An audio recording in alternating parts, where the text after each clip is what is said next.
Welcome to the Call to Harmony, where we explore the inner journey to oneness with self, others, and the divine. Okay, another week of the podcast. Tucker and I are here, and we're excited that you're listening again. Today, we're going to be talking a little bit about everyone's favorite thing, discomfort. And how that can often and almost always be an opportunity for growth and liberation and I think even compassion and understanding. And that's obviously easier said than done. We can hear all those things and be like, great, okay, I love discomfort now. But that's not the case ever. Discomfort comes up and we all want to run or hide or not have anything to do with it and tend to avoid it at all costs. But I think that this whole idea of practicing harmony is like getting better at stepping into the discomfort and going towards it rather than running away. So, Tucker, what are your thoughts on discomfort? Well, let me just share something that just happened this week. I had an old friend contact me that I hadn't seen for, I don't know, maybe 15 years or something like that, that taught seminary with me, and we got close, good friend of mine. And this friend moved away, and I hadn't seen him for a long time, but they were coming back in town and reached out, and we decided to have him come visit. And I had all kinds of thoughts and feelings coming up around this because I feel like I've been through such a journey since 15 years ago, right? As people that have been listening to, especially the first 5 episodes of this podcast know. And so I was like, oh man, how am I going to connect with this person again? Or am I going to connect? Or is it just going to feel awkward the whole time? Is he going to feel like I'm a completely different person and that we can't be friends anymore? Do I need to act like I'm not a completely different person anymore? Do I need to I want to connect with this person. I want to keep this friendship and I want to be authentic. I've been through this transformation, and I would say several iterations of transformation. And I just feel like it totally, I see life and I see everything. I hold everything differently than I did back then. Almost everything. I'm sure there's much more transformation to go for me, but so I was having a lot of discomfort come around it. You know how your mind kind of goes through different potential scenarios? It's like, what if they say this? Or what if this happens? Or what if this comes up? Yes. And there's a lot of discomfort around this. And so before they came, I just sat with it because this is something that I've become deeply, deeply believing in, I guess, deeply convicted of, is that discomfort is a doorway to transformation, and discomfort is a doorway to harmony. But that's not something that I've come to easily. I've spent my life running from discomfort. Oh my goodness. Oh, I'm uncomfortable in this position at my job. So what if I get that position? Or I'm uncomfortable with this neighbor. So what if I pretend that they don't exist? Or I am, I've just done that through my life. What if I got a new house, or what if we moved to a new place, or what if I got a new job, or what if I did this and this? And that's just been the approach to it. I don't know. Savannah, can you relate to that at all? For sure. Yeah. I think that that's just the thing that we're taught, whether it's explicit or implicit, is oh, if something is uncomfortable, we don't do that. Or if it's going to hurt you, don't do that, right? Avoid all of these things that could potentially cause pain. And obviously there are some things where that's true, don't touch a hot stove. But a lot of the times I think that, whether it's a hard conversation with somebody or, I don't know, setting a boundary or, whatever it might be, I think that there's, always this fear of this isn't the norm, or this doesn't feel, what I'm familiar with. And so it just is easier to stay in a place that feels comfortable and familiar. But that doesn't really change anything for us. It just kind of keeps us in the same spot. Yeah. Absolutely. And then, like, it feels like to me a part of the American dream. It's like, I'm uncomfortable with this. I'm going to build this new way of life in this other way where it's less comfortable or less Yeah. uncomfortable. And then we go over there and it's just the same discomfort coming in a new way, right? Like you said, if we don't face the discomfort or if we don't transform, then it's just going to keep coming up in new situations. And this is what it is to be alive in 2025. Drive down, we live in Utah, and I drive down I-15, and one of the most common billboards is soft blankets. There's all of these companies that sell soft blankets and Oh, mattresses, and I think the most common billboards, maybe I've said something like this, but is like, "Have you been hurt in a car accident? Well, we can get you a lot of money and, like, eliminate that discomfort from your life and actually make you more comfortable because you'll be so rich, or we can get you a really soft blanket." And to me, it's just like, "Oh, yeah, this is our world today, isn't it?" Like, we comfort. comfort, comfort, comfort, and we're selling comfort to each other, but the kind of comfort that we're selling is an outward comfort that actually, have you ever, like, tried to snuggle up to a blanket to get comfort, but inwardly you were holding discomfort and it wasn't doing anything to change the situation? So you actually you could find, like, outward comfort, like a coziness, but inwardly you just couldn't escape. Yeah. Yeah. I think we've all been there. I think we try this in so many different ways. We go on, vacations. We take breaks. We do all kinds of things to deal with our outer circumstances because we've got something uncomfortable on the inside, but we do everything but go toward it. Yeah. Yeah, And we love to run. that's kind of, we're shaped by our culture and our society, and that's kind of how it works. Now, I'm not saying don't buy soft blankets and, Shout out you to know, Miki Couture yeah, there you go. and Lola Blankets. Yeah, yeah, we Wanna sponsor prob us? yeah, probably not after that, but I'm not saying, yeah, don't get outer comfort, but what we're saying is that outer comfort can come as a complement to your inner work, and that's when you can actually enjoy it. Otherwise, it's going to be a kind of a shallow comfort. So this is hard, though. This is when we talk about the path to harmony, when we talk about the transformational path. This might be a real turning point in it when we change our relationship to discomfort because we start to learn and understand something about it. That when we learn to see discomfort as a door, as an opportunity, and something that we should walk toward and lean into, life starts to change. We start to change. We start to transform, especially when we have the courage to consistently lean into it. And why would we ever lean into discomfort? Well, I'll just ask this question for everybody listening. Think of a really uncomfortable situation in your life that as you leaned into it, as you approached it, on the other side of it, you found growth, liberation, maturing, wisdom, compassion, like Savannah mentioned. Think of one of those situations that because you went into the discomfort, you transform. Savannah, I'll give you a second because I don't want to put you on the spot, but I want to ask you to share one with us that comes to your mind that you feel okay sharing. I mean, on this podcast, I've probably overshared. But that experience with my friend that came over, I sat down with the discomfort. I felt it. Uh, I asked myself where in my body was this discomfort. And I had a lot of discomfort in my belly, kind of a clenching. I had some fear in my chest. I had some nervousness. And I just sat with it and felt it for a while. And on the other side of it, there was still a lingering bit there, but I also was able to say, "Oh, okay, discomfort, you're here to help protect me, help me through this." Our friends came over. We totally connected. It was like we hadn't been apart for a day. Yeah. And me and my wife and him and his wife, we totally connected, had a great experience together.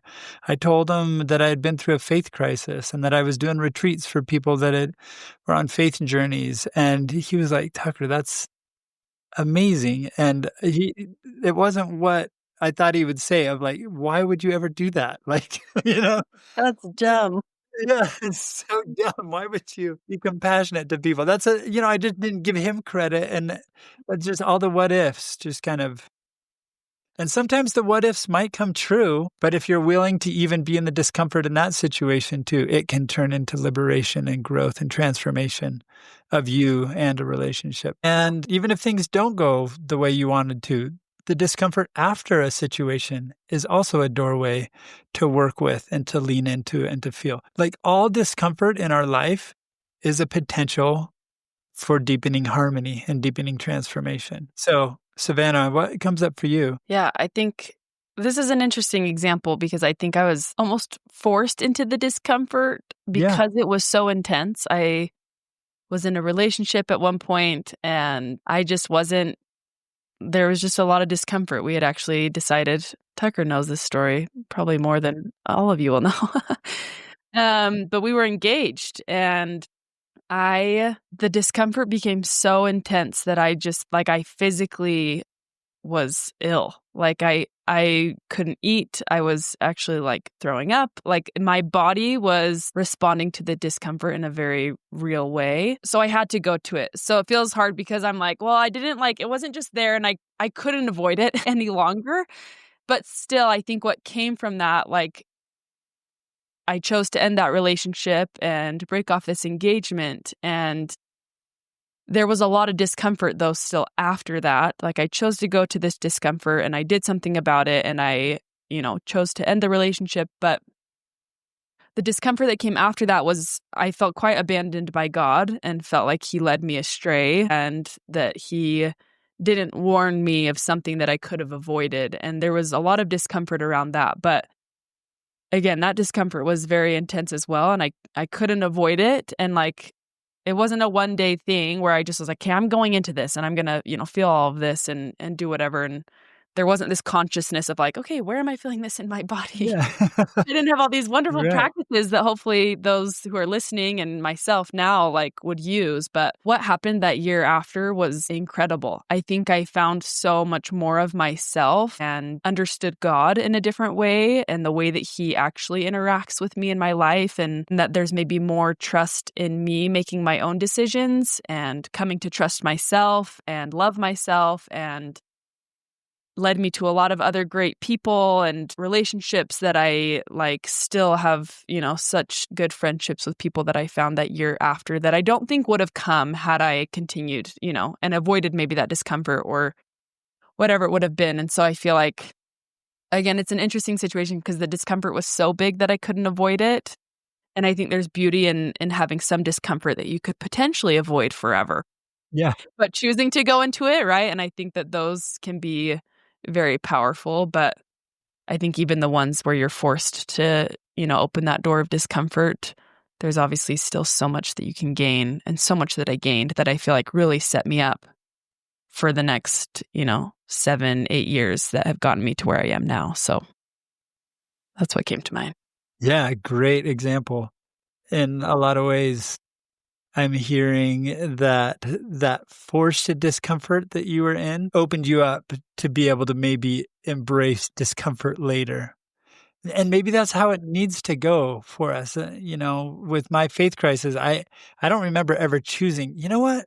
I'm just going to love this discomfort. I don't remember ever consciously turning toward it, like you say. But that really deep, difficult discomfort that we're forced into might be the divine, might be God, might be us being invited to evolve into something new. And if we really want to grow, which I think deep down, all of us do want to grow and transform, there is a pivotal choice. And the choice is, am I going to accept and embrace discomfort in my life? It's not just saying yes once, but every time we say yes to that, transformation is going to come. and growth is going to come. So discomfort is a door to transformation, to liberation, to presence, to beauty, to growth, to compassion, to all of those things, maybe all of those things that are quoted as fruits of the Spirit in the Bible, or that people long for fulfillment in their life. And yet, so often our first choice to find those things is by buying a blanket. I'm back to the blankets. I'm so sorry. But that's not how the deep fruits come, right? The deep fruits come on the other side of the door of discomfort. So maybe we'll just do a simple practice with everyone listening for ourselves, Savannah, because life is so good at bringing up discomfort, isn't it? Very good. It Too good. just is so good. Like I've said this before, but life is not well suited for comfort, but it is perfectly situated for transformation. And so we can spend our whole lives trying to be comfortable and just be frustrated over and over and over because it's so temporary and often so shallow. But if we want to transform in this life, if we want to get the most out of this life, if we want to squeeze all the beauty out of this life, the transformational path is the way to do that. And choosing discomfort is key on that path. And this, we've got to practice. So let's practice now if we can. Is that okay? Anything else to say before we jump into a practice? No, I'm ready. I've got discomfort Okay. coming up, so let's do it. All right, let's go. And as we've said in the past, if your discomfort right now is at a traumatic level, 8, 9, or 10, we'd encourage you to, sit with a professional as you work through this. But right now, if you want to just do a little practice with something that would be maybe a 6 tops on your scale of 1 to 10, choose some discomfort that's in your life. And I'm confident that everybody that's listening will have options. Can't avoid this practice. You all could think of something. Everybody's got options. So choose something that you can work with. And we'll go ahead and settle in. And as we do, invite you to close your eyes if you're in a setting, a place where you can close your eyes so you can give your full attention to this door of discomfort practice. And let's start with comfort. Let's start with what feels good in your body. Just notice your body. Where do you feel settled? Where do you feel that your body has some sense of comfort or peace or wellness, well-being? Maybe there's not many parts in your body, but find something. Maybe it's just a hand. Maybe it's your legs feel relaxed. And just breathe into those parts of your body that feel peaceful, relaxed, and settled. And let that peace expand as you do. Just take a moment to appreciate being alive, being able to take a moment for yourself to just settle into what is, accept what is. And then let's gently transition to what is something in your life, a situation, dynamic, a relationship, a circumstance that brings up discomfort for you. And place yourself in that circumstance. We'll use the imagination to let yourself be in that situation, in that relationship, in a position that's uncomfortable. Be as detailed as you can as you imagine the situation, so that as you imagine it, feelings start to come up. And know that it's safe to let these feelings come up. We're just practicing. We're here in a safe environment. We're just going to gently walk through this. And as the feelings come up, notice where they're coming up in your body. How would you describe the sensation? Is it harsh? Is it mild? Is it coming up fast or slow? Do you notice that there's part of you that wants to resist it, wants to hold it down, that doesn't want to continue this practice? Notice that part too. If you were to describe these feelings coming up, this sensation, how would you describe it? Does it have sharp edges, soft edges? Is it rough? Is it smooth? Does it have a temperature to it? And as you get to know it, see if you can welcome it. And then however you want to do this, however it works for you, see if you can even see this discomfort as a door. Maybe your imagination makes it into a door. Or maybe you see a small door into it, into the sensation, and the sensation is bigger and there's just a small entrance that you can take. But in this moment, see if you can see it as a door and allow yourself to open it and step into the discomfort and allow yourself to feel whatever needs to be felt. And you can even communicate with the discomfort and say, whatever you need me to know or feel, I'm here, I'm available to know and feel that. You can even ask it to speak to you. Say to the discomfort in your mind, what would you like to say to me? And just listen from a place of compassion. And as you open up to it, notice if it starts to shift or change. Become so mindful and focused on the details of the sensation that you can notice any fluctuations of it. You might feel it rise in intensity. You might feel it lessening. It might change. It might have been sharp earlier and now it's dull. Just notice the details of the feeling itself and what may be moving or changing or shifting. Go ahead and breathe directly into the sensation, into the discomfort. And on the out breath, release any tension that might be surrounding it, any resistance that's surrounding it. You can even, on a scale of 1 to 10, put a number to it. What's this discomfort at right now? Is it at a 3 out of 10? Is it a 6 out of 10? Wherever it is, you can say to it, right now I'm feeling this discomfort. Give it a number out of 10. And I'm okay to sit with it. And I can breathe into it. And if you want to invite a higher power to be with you, if God or Christ or a loved one or the universe or your higher self, invite that higher power to be with you and say, and they can sit with me. Breathe into it again. I'm feeling this. Give it a number out of 10. Name where you're feeling it in your body. Say, I'm okay to sit with this. Name your higher power. Assert that they'll sit with you. Feel their presence with you, holding the weight, holding the discomfort. Notice if something's shifting. One more time, name the discomfort. Notice where it is in your body. Give it a number out of 10. Call on your higher power to sit with you. Feel the presence of that higher power. And then notice the dynamic of the discomfort now. And if you want to continue to sit with this, you can keep going in rounds, naming it, how strong it is at out of 10, where it is in your body, inviting a higher power to sit with you and notice what's around it. Is there more peace? Is there a shift? Is there a change? Have you been able to shift your relationship towards this discomfort? Maybe even thank it for being there and helping you to transform and grow and stretch and change.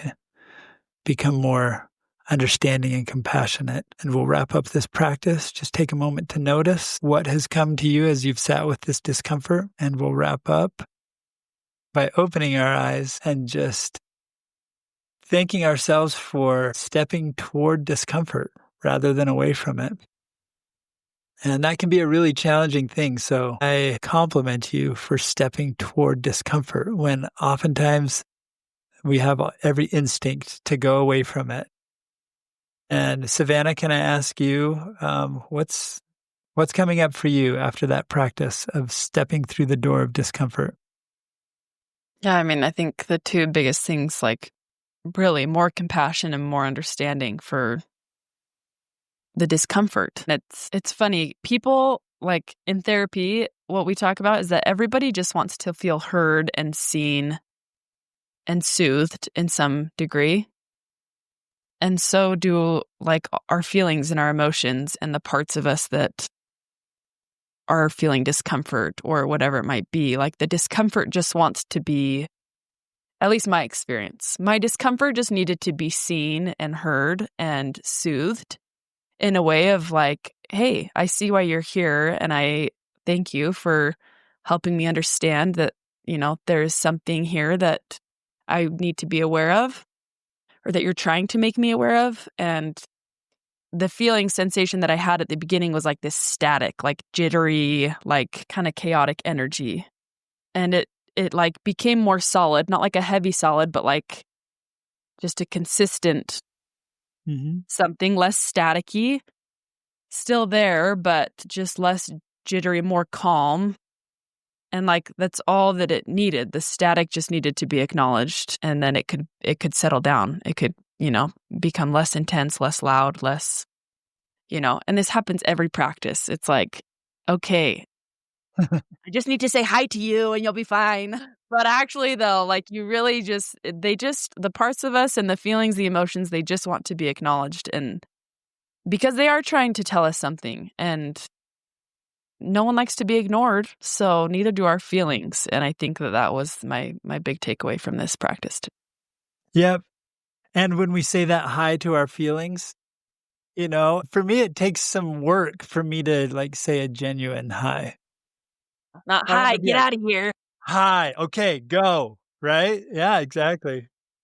So, well, thank you everybody for doing this practice with us. We really hope that this is helpful in your path to harmony.